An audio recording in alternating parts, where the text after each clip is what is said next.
vous qui lisez les réseaux sociaux, personne ne veut entendre un traître mot positif sur Paul Biya.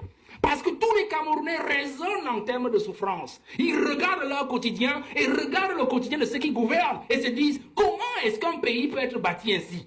Des gens qui sont heureux, des imbéciles heureux qui nous dirigent, et du peuple qui travaille tous les jours et dont la sueur de son front est utilisée par des individus qui les dirigent. Voilà aujourd'hui, personne ne va entendre un traître mot. Donc si Biya s'en va en laissant le pays à l'heure actuelle, il subira la même ingratitude qu'il a fait subir au président Ahidjo jusqu'aujourd'hui. Nous souffrons de ça. Donc vous comprenez que si je fais une parenthèse sur la survie du pays, nous entrerons. La première chose que le prochain président doit faire, c'est de restituer l'honneur du président, l'honneur et le président, de la dignité du président Ahidjo. Pour que le Cameroun ait un avenir radieux où s'ouvrent des horizons. L'autre héritage, donc, quand je reste dans l'égoïsme, l'héritage d'égoïsme, il nous a laissé un pays, il est en train de nous laisser un pays de népotisme, où on dirige avec ses enfants, on dirige avec son épouse, on dirige avec les neveux. Et on parlait du sous-sol camerounais qui est intact. Bon d'accord, moi je suis d'accord avec le professeur, parce qu'en fait, ce qu'ils sont en train de faire dans l'Ombrous à l'est et partout dans le sud, bon, ils sont en train de gratter le sous-sol, parce qu'on n'en a plus que ça.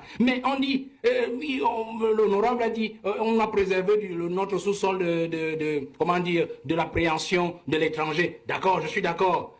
Mais notre sous-sol n'est pas préservé des rapaces internes.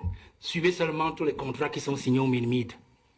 C'est le fils de, c'est le neveu de, c'est le neveu de. Et tout ça se ramène au président de la République. On passe par le système de népotisme. Enfin, regardez cet héritage d'égoïsme. Il y a des ministres dans ce gouvernement qui sont les ministres de la cuisine du président. La cuisine du président, ça veut dire quoi? Ben, vous avez une femme à la maison, non? Elle a une cuisine, je pense, M. Obama. Alors, vous comprenez très bien. Il y a des ministres qui font du mauvais boulot parce qu'ils savent qu'ils ne doivent rien au Premier ministre. Parce que le Premier ministre n'a jamais proposé la nomination. Il y a des ministres aujourd'hui qui savent qu'ils sont des ministres du sang de Paul Biya, de la progéniture de Paul Biya. Vous comprenez? Et donc, moi je m'amuse quand je vois des Camerounais surpris, pleurer tous les jours. Tel ministre, on dit les poubelles, tel ministre, on dit les routes, on dit ceci. J'ai dit, mais vous ne comprenez pas quoi? Voilà l'héritage que le président a de nous laisser.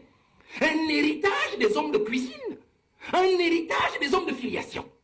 Alors c'est ça qu'il faut abréger dans la prochaine succession. Je pense encore que lorsqu'on rentre dans cet héritage-là de Paul Biya, l'héritage négatif, l'héritage noir, qu'il faut absolument changer, qu'il faut absolument renverser, il faut rester dans cette logique de Paul Biya qui justement nous laisse un héritage d'un homme dépensier. Dispendieux, un homme qui n'aime pas son pays. Je prends un simple cas, prenez la Suisse, il a passé 49 jours en Suisse, c'était le grand débat d'octobre dernier. 49 jours. Je me souviens en 2012, il y avait des études des journalistes qui montraient